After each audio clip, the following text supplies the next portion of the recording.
Քնի խանգարումը կամ անքնությունը ինսոմնիան ընդհանուր հասկացություն է, որը ենթադրում է վատ քուն, քնի պահպանման խնդիրներ և շուտ արթնացում։ Արդյունքում քնի ժամանակ մարդը չի կարողանում լիարժեք վերականգնել ուժերը և աշխատունակությունը, ինչը նվազեցնում է կյանքի որակը։ Այս կամ այն աստիճանի քնի խանգարում լինում է մեծահասակ բնակչության գրեթե կեսի մոտ, սակայն միայն 9-ից 15%-ի մոտ է նման խնդիրը կլինիկական նշանակություն ունենում։ Տարեցների մոտ քրոնիկ անքնությունը առավել հաճախ է հանդիպում, քան երիտասարդների մոտ, ավելի քան 55% դեպքերում։ Քնի ցանկացած խանգարման դեպքում մարդը նշում է հոգնածություն, ուշադրության կամ հիշողության նվազում, ընկճվածություն, դեպրեսիա, կենսական ակտիվության նվազում։ Քնի խանգարման տեսակները ըստ քնի խանգարման պատճառի տարբերում են առաջնային և երկրորդային անքնություն։ Առաջնային անքնության ախտորոշման դեպքում քնի խանգարման օրգանական, հոգեկան, նյարդաբանական պատճառներ չեն հայտնաբերվում։ Երկրորդային անքնությունը տարբեր հիվանդությունների, դեղերի ընդունման կամ անբարենպաստ արտաքին պայմանների հետևանք է։ Քնի խանգարումները կարող են լինել սուր, անցողիկ, կարճատև (մինչև 6 ամիս) և քրոնիկ (կես տարուց ավել)։ Քնի սուր խանգարում կարող է առաջանալ յուրաքանչյուրի մոտ սթրեսի ազդեցությամբ, գերգրգռվածության պատճառով կամ ժամային գոտու փոփոխության հետ կապված։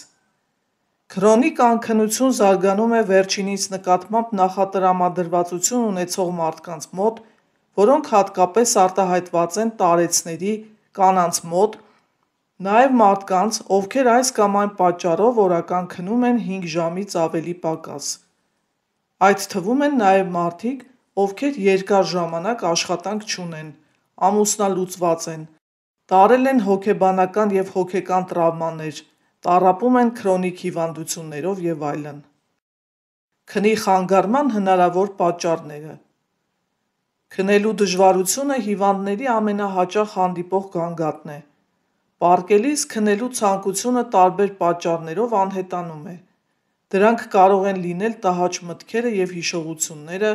ոտքերի անհանգստության հետևանքով հարմար դիրք գտնելու անկարողությունը, ցավը կամ քորը, կողմնակի ձայները, թեթև քնկոտությունը խանգարվում է նույնիսկ նվազագույն աղմուկի դեպքում, իսկ քնելուց հետո երբեմն համարում է, որ ոչ մի րոպե չի քնել։ Քնի դժվարացման պատճառները բազմաթիվ են, մասնավորապես անբավարար հոգնածությունը, երկարատև անկողնում գտնվելը,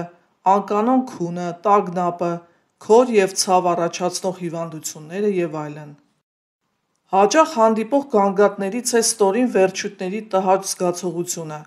կարծես մրջյուններ են սողում, դող, ծակծկոց, այրոց, ջղաձգում, որը ստիպում է անընդհատ փոխել ոտքերի դիրքը, անհանգիստ ոտքերի համախտանիշ։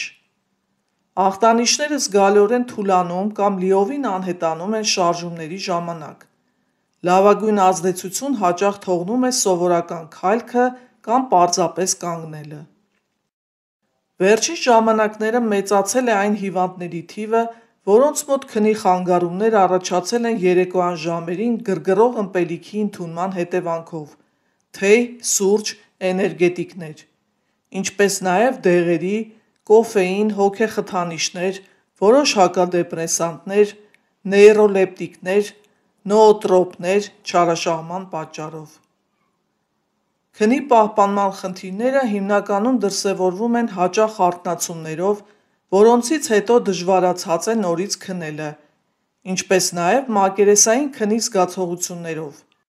Արթնանալու պատճառները ամենատարբեր են՝ երազներ, վախեր, մղձավանջեր, շնչառության խանգարումներ, սրտխփոցներ, միզարձակման կանչեր։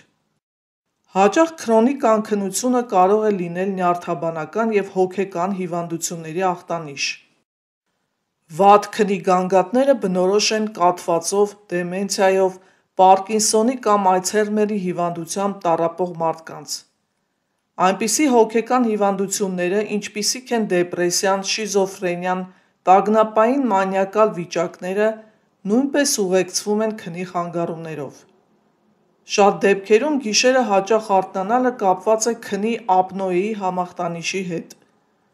Այս շնչառական խանգարումները առաջանում են խռմփոցի ժամանակ ներշնչելի սմպանային օղի փափուկ հյուսվածքների անկման հետևանքով և բնորոշվում են շնչառության կարճատև կանգով, որը ուղեկցվում է արյան մեջ թթվածնի մակարդակի նվազմամբ և քնի ընդհատմամբ։ Ցիրկադային ռիթմի խանգարումը գրեթե միշտ բերում է քրոնիկ անքնության։ Այսպիսի իրավիճակ առաջանում է հերթափոխային աշխատանքի ժամանակ, ինչպես նաև երեկոյան ժամերին հեռուստացույցի կամ համակարգչի մոտ երկար նստելուց հետո։ Երեկոյան և գիշերային ժամերին էկրանների կապույտ լույսի ավելցուկը պայմանավորում է դեսինքրոնոզը, որն էլ քնի խանգարման պատճառ է դառնում։ Հաճախակի արթնացումները կարող են լինել սիրտ-անոթային,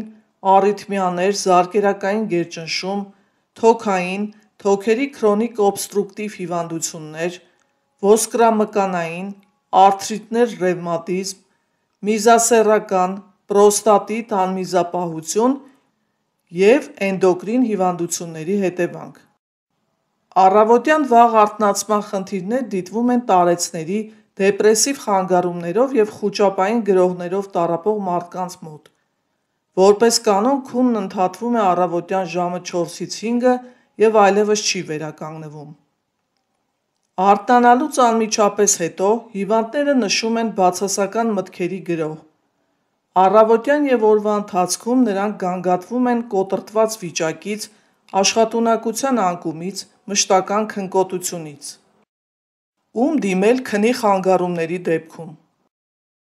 Առաջնահերթ պետք է դիմել թերապևտին՝ անքնության իրական պատճառը պարզելու համար և քնի խանգարման բերող հնարավոր ուղեկցող հիվանդությունները հայտնաբերելու համար։ Դեպրեսիվ համախտանիշի կասկածի դեպքում անհրաժեշտ է խորհրդակցել հոգեթերապևտի կամ նյարդաբանի հետ։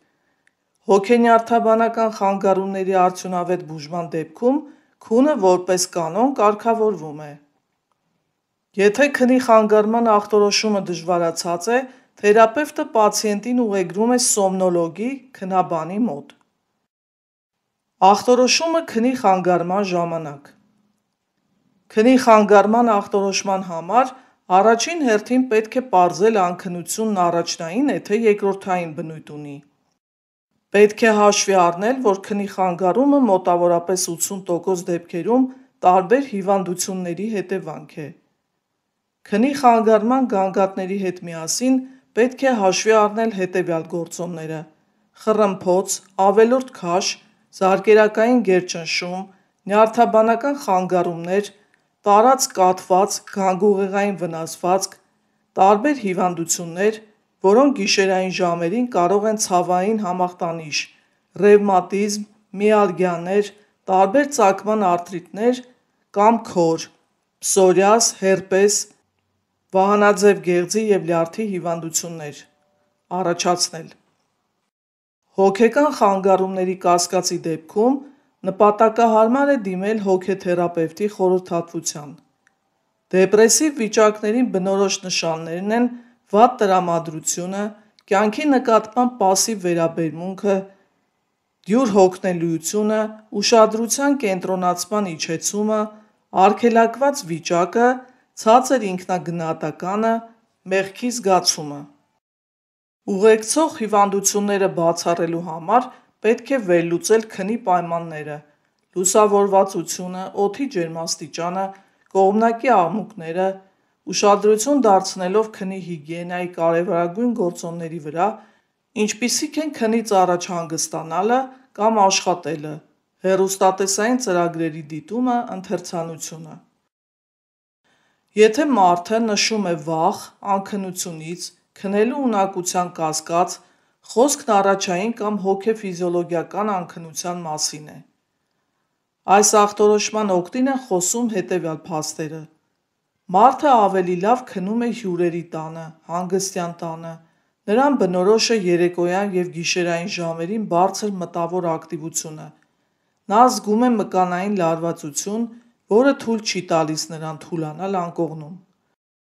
Որպես կանոն, անքնության այս տեսակը պայմանավորված է ստրեսով և գործունեության որևէ կարևոր ոլորտում խնդիրների առկայությամբ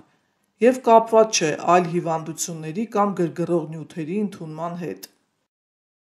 Ախտորոշման և բուժման դժվարացման դեպքում բժիշկը նշանակում է պոլիսոմնոգրաֆիկ հետազոտություն։ Ինչ անել քնի խանգարման դեպքում։ Անքնության ցանկացած ձևի ժամանակ հիմնական խորհուրդը քնի հիգիենային հետևելն է։ Պետք է հրաժարվել երեկոյան ժամերին գրգռող ըմպելիքներ,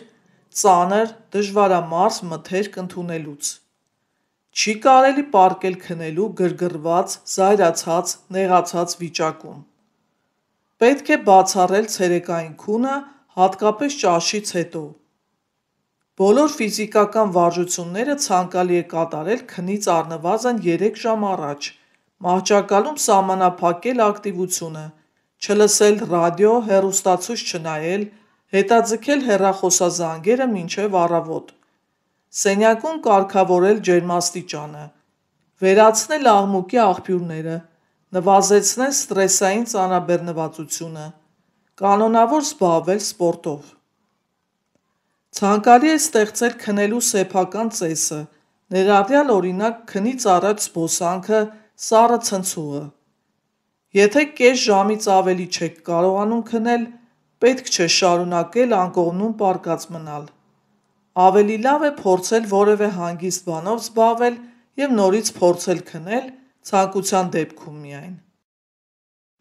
Ցանկալի է արթնանալ միևնույն ժամին, ինչպես նաև նույն ժամին քնել, քնի սահմանված ժամին ավելացնելով 15-ից 20 րոպե հանգստանալու համար։ Քնի խանգարման բուժումը։ Նույնիսկ արտահայտված անքնության դեպքում պետք չէ բուժումը սկսել քնաբերներ հաբերով։ Բուսական միջոցները երբեմն դրական ազդեցություն ունեն, առանց ընտելացման խնդիրներ առաջացնելու։ Դրանք արթնանալուց հետո թուլություն, քնկոտություն չեն առաջացնում և կարող է խորհուրդ տրվել ցերեկային աշխատանքի ժամանակ, որը պահանջում է կենտրոնացում և մոտորիկայի վերահսկում։ Քնաբերների ընդունման տևողությունը պետք է չգերազանցի 3-ից 4 շաբաթը և միայն բժշկի կողմից նշանակված դեղաչափերով։ Տարեց մարդկանց քնաբեր խորհուրդ է տրվում ընդունել սովորականից կրկնակի քիչ դոզայով։ Բժշկին պետք է տեղեկացնել ուղեկցող հիվանդությունների կապակցությամբ ընդունվող այլ դեղերի մասին։ Պետք է խուսափել կեսգիշերից հետո երկարատև կիսադուրսբերման պարբերությամբ դեղերի ընդունումից։ Այդ դեպքում հաջորդ օրը չի կարելի մեքենա վարել և ուշադրության կենտրոնացում պահանջող աշխատանք կատարել։ Դեղի ընդունման հաջորդ օրը առաջացած գլխապտույտի, անվստահության, ուշադրության թուլության կամ քնկոտության դեպքում պետք է այդ մասին հայտնել բժշկին։ Ոչ մի դեպքում չի կարելի քնաբերների հետ միաժամանակ սպիրտային խմիչքներ օգտագործել։ Դրանց փոխազդեցությունը կարող է օրգանիզմում անդարձելի փոփոխություններ առաջացնել, ընդհուպ մինչև մահ։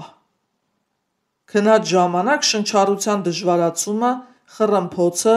ապնոեն հակացուցում են մի շարք քնաբեր հաբերի նշանակման համար։ Սիրելի բարեկամներ, վերջում չմոռանաք հավանել տեսանյութը, բաժանորդագրվել ալիքին և կիսվել տեսանյութով ձեր ընկերների հետ։